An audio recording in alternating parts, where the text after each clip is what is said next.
So, will Trump be able to end the Russian-Ukrainian war, and whose team is he really playing on?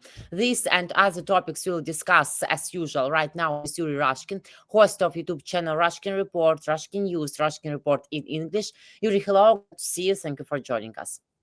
Thank you for having me, and happy Thanksgiving weekend to everybody who celebrates. It's a day where we can be grateful for many different things. It seems like Ukrainians are grateful as well for some changes.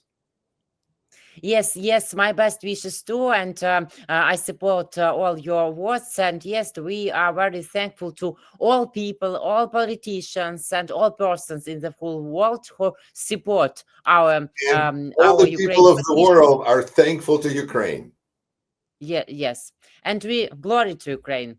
Thanks everybody, and for viewing our and watching our interviews too. We are very thankful. Very The grateful. Trump administration is ready to recognize Crimea and other occupied territories of Ukraine as part of the Russian Federation in order to persuade the Kremlin to sign an agreement to end the war. It is with this proposal that Trump is sending his special envoy, again him, Steve Witkoff, and his own son-in-law, Jared Kushner, to Moscow, writes The Telegraph. A similar proposal to recognize Crimea as Russian has already been made by the Trump administration, I remember, on January 2025. But Putin is constantly short of everything, and we see it every day. Doesn't Trump understand that Putin needs the surrender of Ukraine, the restoration of the empire, and the fight against the entire hostile NATO? Well, we live now with our cult of dear leader in the church of the great big deal that needs to be made on anything. Big deal is a good deal. A good deal is a big deal. It's a powerful philosophy that apparently simplifies a lot of things in life. So now when we see that United States is apparently willing to step over international precedent and history and everything else and bend over in order to please Vladimir Putin, well, we see once again that it's not going to work because it's failed before, and Putin seems to be as ever willing to sacrifice his own people in order to proceed with a violent war against Ukrainians. And at the same time, you kind of start to wonder, maybe that's not even the purpose. Maybe it's not about Ukraine. Maybe it's about the business deals and the opportunities that can be present for both Trump and for Putin, although Putin seems to be far beyond caring about money. But still, there's opportunities if only Putin could stop being Putin, which seems like a challenge for him because he's been Putin for a long time. And so he's going to more than likely continue being Putin instead of being somebody else and saying, oh, you know what? A sensible thing would be to stop this war with Ukraine, to get out of it. And so therefore, maybe this, since we know these characters are so predictable in both of their the decision-making process, so then maybe it's not even about the peace. Maybe this is about providing more pressure on Ukraine. Maybe this is about coordinating the efforts. And we see when Jared Kushner gets involved and things are getting serious for this administration. And we see that this administration has perfected the art of like a double dealing with, you have the official Secretary of State, Marco Rubio, who is not, who's doing things like making loud statements that Ukraine is not going to get any security guarantees until there is peace, but that's about it. And the rest of it is done, the diplomacy is done by Witkoff and Kushner, who have no accountability before American people and just have accountability before their friend, Donald Trump, and close relative, Donald Trump. So that's who their allegiance is. And so I think it's just important to understand that when we see these people engaged in their negotiation process, this has nothing to do with what's better for the United States or for Ukraine. This is a personal deal that we get to observe some of it as Trump and Putin are trying to work things out. The problem for Trump is that Putin's refusing to quit Ukraine. And so he's giving him everything he can, only to show that Putin is not going to take it. And we told every time, every hour interview that Steve Witkoff is like a Russian, pro-Russian man, Russian agent. So I think, Yuri, that's the story by Bloomberg about Steve Witkoff's renommee was not a big surprise to you. His recommendation how to speak with Trump to Putin, and I think that did Trump know about such style of communication and recommendation by Steve Witkoff to Putin? Maybe it's normal for both of them, or no, or it is only Steve Witkoff's strategy. It certainly both. It seemed like this was a style that both of them are accustomed to, and Ah. we see that this is part of the reason that the leaking of the conversation between Witkoff and Ushakov and Dmitriev, those Russian vampires, didn't really go anywhere, because it turned out this is just how Trump administration functions, and the Russians are upset. Trump is not even really seems to, this is one of those important moments when we see just to what extent Trump is not susceptible to compromise. This idea that he can be blackmailed. Oh, we will let everybody know that these things are happening. Nah, he just doesn't see what he doesn't want to see. He calls it fake news, and reporters are stupid people for asking him questions about this. So I think that this is an interesting scandal which blew up in Russian and Ukrainian language space much more so than it did in English language space, because unfortunately, when Ukrainians are saying, and Russians are saying, and Europeans are saying, don't you see that this is going against your own principles? United States is going, what principles? We now have no scruples. We are now all about a deal, all about making a big deal and making a deal and making some money off of it, which only makes me think that when Trump is displeased with Ukraine not showing their gratitude, and then we see a story from CNN saying that at least 78 times Ukraine thanked the United States and President Trump, you start to wonder, maybe they're just not thanking Trump in the right way. Maybe this is not how he wishes to be thanked. Like Taras Zagorodny, political strategist, told me this week, we, with humor, we should say 47 times thank you, Donald Trump, because he is 47th president of United States. 47 times a day, or sometimes an hour. Yes, but if every time you said thank you, everybody also send him $1, he would like it even more. Because there's gratitude, and then there's gratitude, and I think we've just been speaking the wrong language here. So we sent $1, not with these words, but due to program Pearl for weapon to Ukraine, United Nations, European countries, Ukraine sent Trump a very, very big amount of dollars every month. So I think that Trump should prefer this way of supporting Ukraine and Russian-Ukrainian war, because Pearl is money to Trump and to all businessmen considering weapons in the United States. And Trump should realize this moment. If he were to be concerned about the economic state of Americans, he absolutely would. But he doesn't, as we see, based on his tariff and other economic policies. But I think you make an excellent point about the leverage that Ukraine has when it comes to using economic impact and the purchasing power of Europe or whoever. Because if we're going to be so appreciative to all the spending that we're getting from Saudi Arabia, Ukraine also is trying to spend money, but if we're going to be such crappy partners, looks like we're really not even really partners anymore, because even if Americans don't care, I think Ukrainians see pretty blatantly, as a result of this Witkoff Gate scandal, that United States is definitely favoring Russia in this situation. Then maybe Ukraine should consider saying, you know what, this money can be spent elsewhere.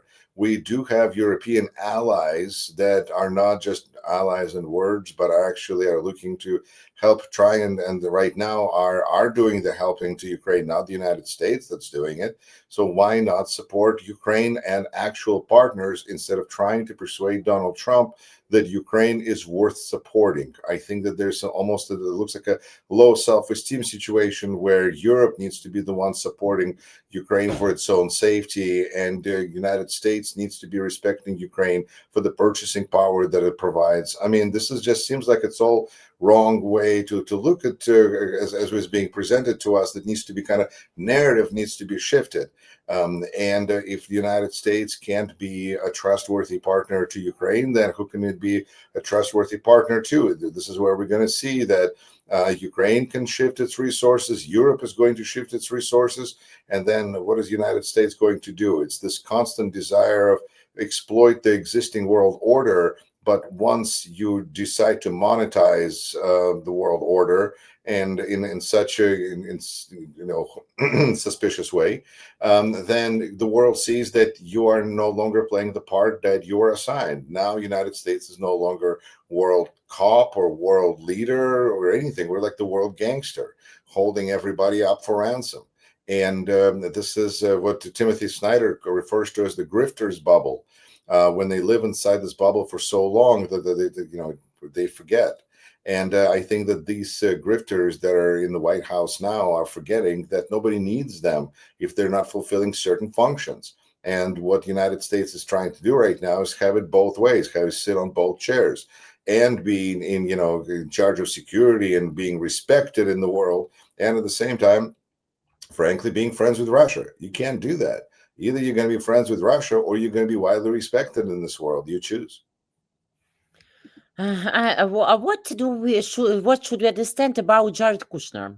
Because we see this new person concerning Russian-Ukrainian war, and I had a conversation with Tzvi Zilber, Israeli journalist, and he told me that due to Jared Kushner, it could be possible to end, like Tzvi Zilber name it, and conflict on Middle East. Because Tzvi Zilber told me yesterday that they can agree that really war between Israel and Hamas and Jared Kushner played important role in this process. Even though Jared Kushner does not lead Hamas, no, I mean Jared Kushner plays a very important role in the life of Donald Trump, and ever since the first term of Trump presidency, we've seen that every important task was assigned to Jared to be overseen, and Jared did his best. He found an economic advisor for Trump after searching on Amazon and finding a book with ideas that matched the crazy ideas of his father-in-law. So he's a wonderful matchmaker there, and it turned out, everything turned out to be quite lucrative for him. He's, I think, a billionaire now. In a way, I think, like just for comparison, if we look at, let's say, firing Jared Kushner and getting him out of there versus firing of Andrei Yermak and getting him out of Zelensky administration, we have two, both, or I guess Yermak just resigned, not fired, I'm sorry. And so imagine if Kushner resigned. We would be looking at people who, for many people, personify a certain kind of a important, crucial part, like a brain of a politician or a person, because if every important task I assign to person X and then person X goes away, then I'm going to look a little weaker. And because I'm going to be struggling, who do I trust now? Who do I find? And so Jared Kushner plays an incredibly important role in this administration, and we see him coming on at the end when it looks like things are close to being done. That's when we get rid of people like Kellogg, who were just there to make noise, and we bring in Jared Kushner to help poor Steve Witkoff, who doesn't have a clue of what's going on.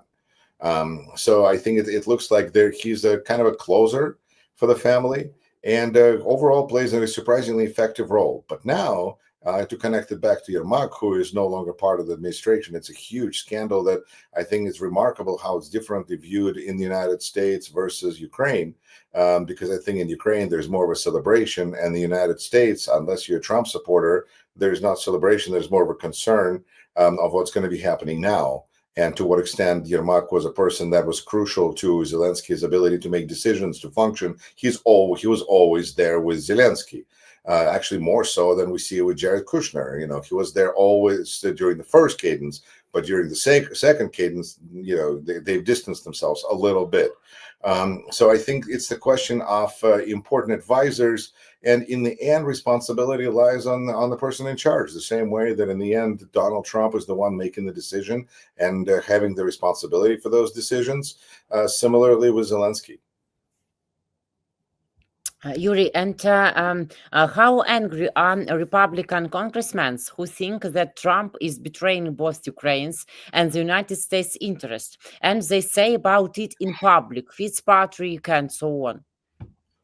I think it is important because we gotta Yes. have Republicans who are going to stand up to this president. And first, it's going to be, and it's going to depend, as Chuck Schumer said, it's going to depend on popularity of this president.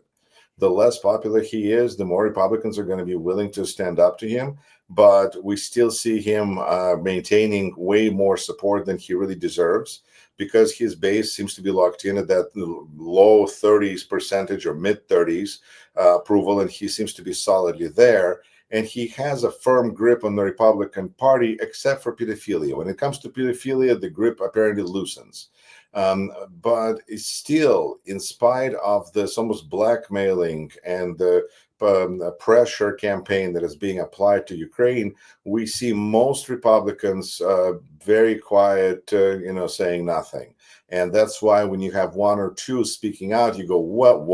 Was that a Republican? Everybody, bring a microphone. We have a Republican who's willing to speak up and speak up for common sense against whatever. This is remarkable. But it also highlights the different bases of support that we have within the administration, because we clearly are starting to have like a Vance wing with all of his connections outside, with financial connections with Peter Thiel, but also with his inside the government connections of his buddies, such as Dan Driscoll, Secretary of the Army, who is a very powerful, clearly has a very important role that he's playing right now in the negotiation capitulation process. But then we have the wing of Marco Rubio, Secretary of State, who on one hand is less powerful because he's not vice president. He can be fired as Secretary of State. He always has to be, one step ahead of the train here.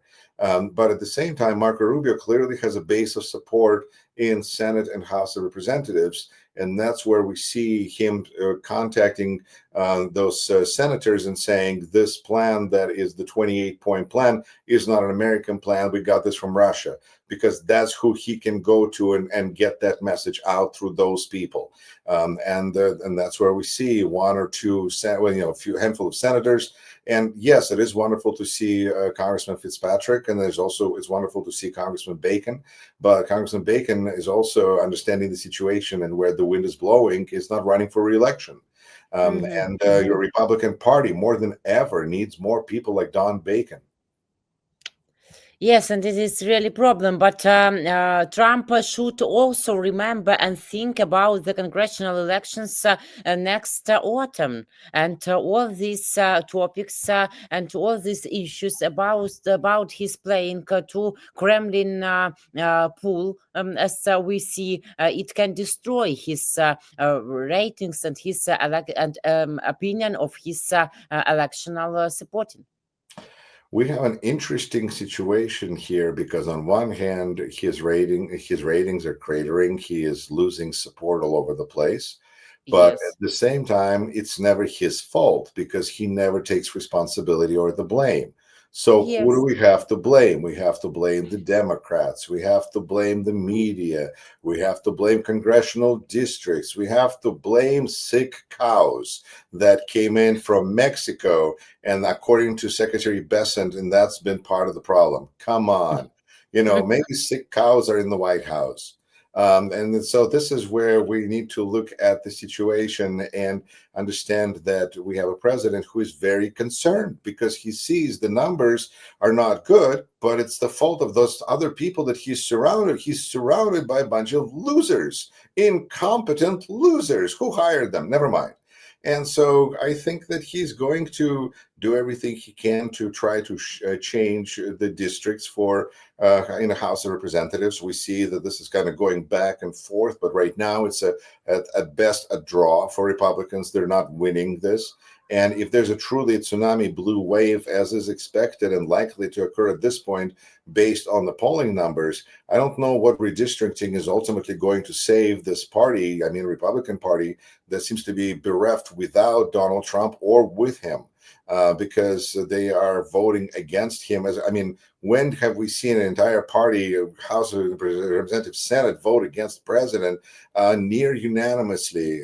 That's a fail of historic proportions, which is important for President Trump, that this is a historic accomplishment of failure. So I think, can there be impeachment for bad foreign policy to Donald Trump or no? Or such a question cannot be trouble for him? You know, it is an interesting question because anything is possible at this point. If we look at historic precedent, no, Trump is safe. He's going to be around, and then he'll probably refuse to leave the White House because that's been the historical precedent. But if we look at what's really happening, can the impeachment occur? We already see that there's Republicans, handful of them, who are thinking about really leaving House of Representatives, retiring early, so as to give the majority already to Democrats. Essentially, they can begin impeachment process at that point. I don't think they will, but they might.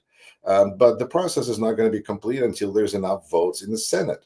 And it's hard to imagine that even if this president goes on stage and takes his pants off, that he will be impeached by this Senate. Well, again, pedophilia seems to be something where they cross the line. So I don't know if President taking down his pants will be sufficient or not sufficient. I mean, it's today's Republican Party. It's a difficult situation. But after the elections, there's likely to be more Democrat. There's actually a possibility of Democrats taking over House of Representatives and Senate, and still, it's not likely to produce enough votes for impeachment unless, I don't know, if President all of a sudden gets into his Qatar plane and flies off to Russia.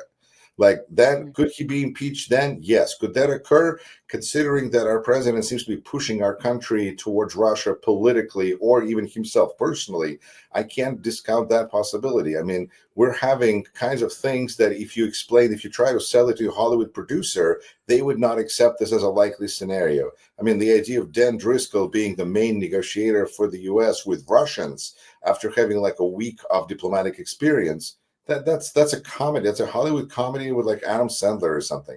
That's not reality, but yet it is. So who knows? Maybe impeachment is a possibility as well. Strange times, really, we live in. Can we think about scenario that Donald Trump withdraw at all, walk away from the issue of Russian-Ukrainian war? I think that's what Trump is trying to do since January 20th. He promised to his voters that that's what he's going to do, only he said that will lead to peace, because if U.S. is refusing to support Ukraine, Ukraine has no choice but to surrender to Russia, peace. And that's not how things play out. And this is where Donald Trump is struggling, because in the United States, in a similar situation, if his casino was losing money, he would have declared bankruptcy like he has 6 times. So he would just do it again. But in this situation, he can't seem to file bankruptcy and get out, although he is trying to do everything he can to shift the blame, to explain that this is Ukraine's fault, this is Europe's fault, not Putin so much, but all those other people, India, China's fault. It's horrible. But he can't seem to leave. And it's interesting because maybe this is because of the internal pressures that are occurring within the administration, or maybe this is happening because of the external pressures from Europeans who are saying that we don't believe in your ability to protect anything if you're going to walk away now. And yet Trump continuously failing, trying to blame others. And we have the same patterns that are occurring over and over with this person. So it's kind of predictable what he's going to try to do. Again, this is an important moment for Ukraine to look at and saying, do we want United States as a partner? This paradigm shift that is very difficult, because nobody says that you need to make United States into an enemy. But I think it's important to understand that the further Donald Trump is away from you, the better off you are. This is not an administration that's going to help Ukraine unless there's corruption involved, and unless there's self-dealing involved, and unless this is somehow helping Trump and Putin. We see how the things are shaping out time and time again. And it's just important to realize that these players are doing it because they think that they are impenetrable, that there's no consequences. They can do whatever they want.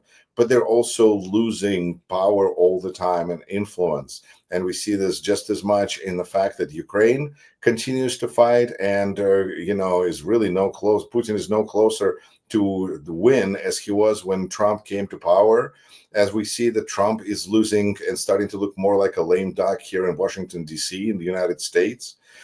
So these people, they're trying to be bullies, and they're trying to attack and go for this blitzkrieg. And when they fail, they blame others, and then they do what they do. But we have to just accept it and move on. I think that holding on to this, United States has always been, so it must always be, it's not reality that we live with anymore. Now, the next president of the United States, let's say it's a Democrat, let's say they go, oh goodness, I can't believe, we have so much, we're ashamed for what has happened during the past administration. We have to make it right. We have to pay reparations to the world for, how many people are dead because USAID stopped functioning? But that's going to be all a responsibility and accountability of the next president, because I hope that after this one, United States are going to go back to electing somebody with shame, with consciousness, with moral values, having seen somebody who lacks those and having gained new appreciation for those qualities. And it's going to be, right now, we most clearly see the failure of this administration when it comes to securing peace for Ukraine. The president said that he will need 24 hours to get it done. At this point, I think he failed about 300 times. Yeah.